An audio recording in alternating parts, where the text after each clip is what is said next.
Hey guys, in this video I'm going to go over how I made this clone Scout Trooper armor using AndrewDFT's templates, which can be downloaded for free on his channel. I'll leave a link in the description. He already has tutorials for this armor suit on his channel, and I don't want to copy it too much. I just wanted to give an alternate perspective on how I went about it. This is really just meant to be a fun, simple side project, so I don't intend to put too much effort into it, but I did want to give it a shot since it's one of the suits that inspired me to do clone trooper armor in the first place. I don't think I'm going to do tutorials for every piece on this armor suit, but I did want to show some of it since I'm going to be making the full suit. Since most of this suit is just one layer of EVA foam, it does make for a pretty good beginner build, and since not every part of your body is covered by armor, there's less work overall, and you have more mobility. So give it a try if you're interested, and be sure to check out AndrewDFT's channel. So I've gone ahead and cut out all the templates and traced them out onto the foam. I'm going to be using 5mm thick EVA foam. This is high density, so it's thicker and more durable than the 6mm that I was using before, which is a bit flimsier, even though it's 1mm thicker. But any type of foam should work for this project.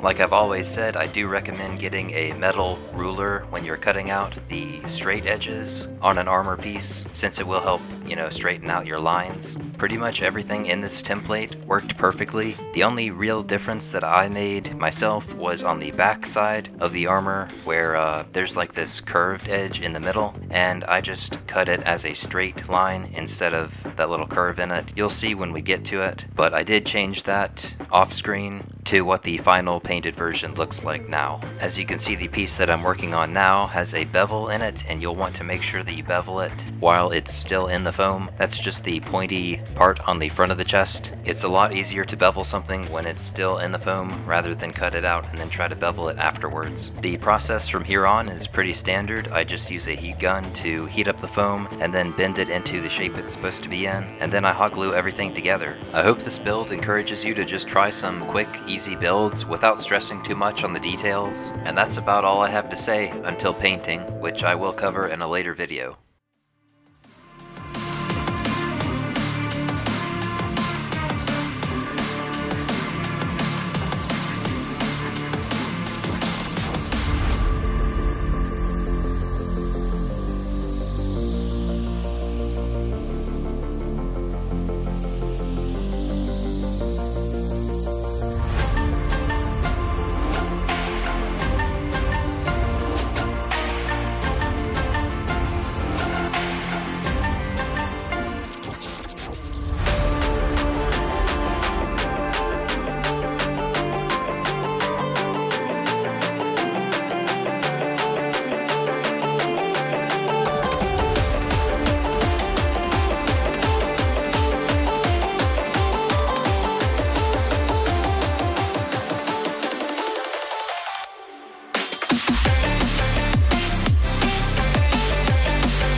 So here's the finished painted chest plate, and the straps on the sides are what I use to hold the whole thing together. They are made of just dog collars that you can buy at Walmart for really cheap. I did have to readjust them a few times, which is why there's a little bit of excess hot glue around the side area, but most of the paint job covers it up anyway, so it's not that big of a deal. I also found that these side pieces are a little too long in the back, so I trimmed them down, and as you can see on the back side, I also just cut straight instead of having that little curved edge down the middle. And here's a quick look at what the full suit is looking like. The shoulders are not connected yet, so they do sit a little low, but since then I have fixed this issue, so they do look a lot better now. The gauntlets are just standard movie style gauntlets, so not quite the biker glove that the scout troopers usually have. I'm mostly just testing out different styles to see which one I like the best, but I may try to turn this guy into like a commander or something. There's a lot of different combinations you can do, and since we've already seen regular clone troopers in camouflage armor, I think the gauntlets do make sense in universe. But anyway, I hope you enjoyed this video. I certainly enjoyed making this suit very quickly. Quicker builds like this tend to be more fun in my opinion, because you get to see the finished product take shape a lot sooner. So, I'll catch you guys next video. Bye guys!